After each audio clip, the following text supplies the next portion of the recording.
اعوذ باللہ من الشیطان الرجیم بسم اللہ الرحمن الرحیم الصلاۃ والسلام علیک یا سیدی یا رسول اللہ وعلی آلک واصحابک یا سیدی یا حبیب اللہ۔ السلام علیکم ورحمۃ اللہ وبرکاتہ۔ ناظرین، آج کا ہمارا ٹاپک ہے کہ انسان کی زندگی کن ادوار سے گزرتی ہے، زندگی کا کون سا بہترین دور ہوتا ہے۔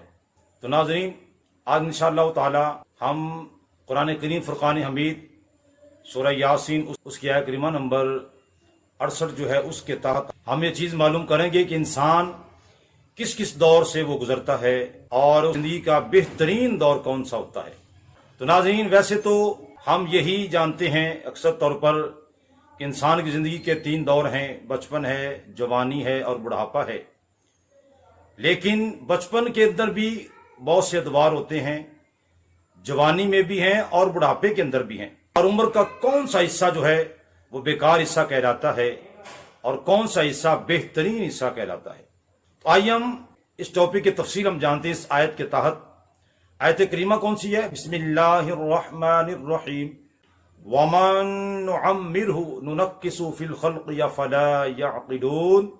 ترجمہ: اور ہم جس کو لمبی عمر دیتے ہیں تو اس کی جسمانی بناوٹ کو ابتدائی حالت کی طرف الٹ دیتے ہیں، بس کیا وہ سمجھتے نہیں ہیں؟ تو ناظرین، اس آیت کریمہ کے اندر یہ فرمایا گیا کہ جس کو ہم لمبی عمر دیتے ہیں تو اس کی جسمانی بناوٹ کو ابتدائی حالت کی طرف الٹ دیتے ہیں۔ اب دیکھنا یہ کہ انسان کی ابتدا کہاں سے ہوئی اور اس کی اخیر کہاں تک ہوئی۔ تو ناظرین، ہم یہ بھی اب دیکھ کے سنتے رہتے ہیں کہ اللہ تعالیٰ نے ہمیں مٹی سے پیدا کیا۔ اب مٹی سے پیدا کیا تو وہ کس طرح انسان کی زندگی جو مختلف ادوار پر مشتمل ہے اس کا بھی انشاءاللہ تعالی اس کے اندر ذکر ہوگا، اور یہ بھی بتایا جائے گا کہ ابتدا کس طرح مٹی سے ہوئی۔ تو ناظرین، انسان کی خوراک کہاں سے پیدا ہوتی ہے؟ وہ مٹی سے۔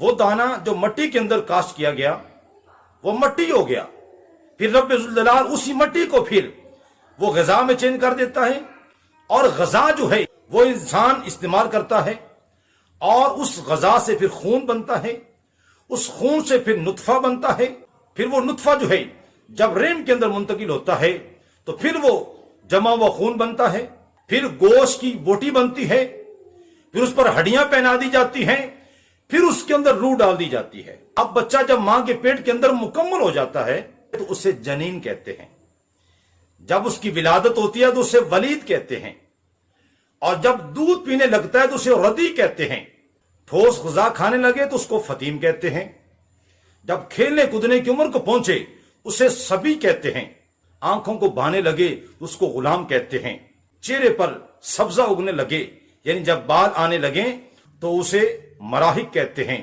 بلوغت کی عمر کو پہنچے تو اسے بالغ کہتے ہیں، اور جوان ہو جائیں تو اسے شاب کہتے ہیں، جب پختہ عمر ہو جائے تو اسے رجل کہتے ہیں، جب 30 سال کی عمر ہو جائے تو پھر اسے کہول کہتے ہیں، اور جب 40 سال کی عمر ہو جائے تو اسے شیخ کہتے ہیں، اور جب 60 سال کی عمر ہو جائے اسے شیخ فانی کہتے ہیں، اور اس کے بعد جب بندہ چلتے چلتے موت کی دہلیز تک پہنچ جائے، ہڈیاں کمزور ہو جائیں اور اس کی نگاہ بھی کمزور ہو جائے اور حافظہ بھی خراب ہو جائے اور ہاتھ پاؤں میں جان باقی نہ رہے اور وہ 4 پائی پر جناب لیٹ جائے تو اسے پھر ارذل عمر کہتے ہیں، اور پھر سے جب موت آ جائے تو اسے میت کہتے ہیں۔ اس کے بعد جب اسے پھر قبر میں دفن کر دیا جاتا ہے تو پھر بندہ مٹی ہو جاتا ہے۔ اللہ اکبر۔ تو ناظرین، ابتدا کہاں سے ہوئی؟ مٹی سے، پھر اخیر کہاں ہوئی؟ وہ بھی مٹی پر ہوئی۔ اللہ اکبر۔ تو ناظرین، اب یہ زندگی کے انسان جتنے بھی ادوار گزارتا ہے ان میں سب سے بہترین دور جو ہوتا ہے وہ جوانی کا دور ہوتا ہے۔ لہذا زندگی کے اس دور کی یعنی جوانی کا جو دور ہے اس کی قدر کرنی چاہیے، اور اس عمر کے اندر زیادہ سے زیادہ نیکیاں کرنی چاہیے، کیونکہ بچپن کے اندر بھی وہ نیک اعمال نہ کر سکے اور جب پھر بڑھاپا آ جائے گا تو پھر بھی وہ نیک اعمال کرنے کی طاقت نہیں ہوگی۔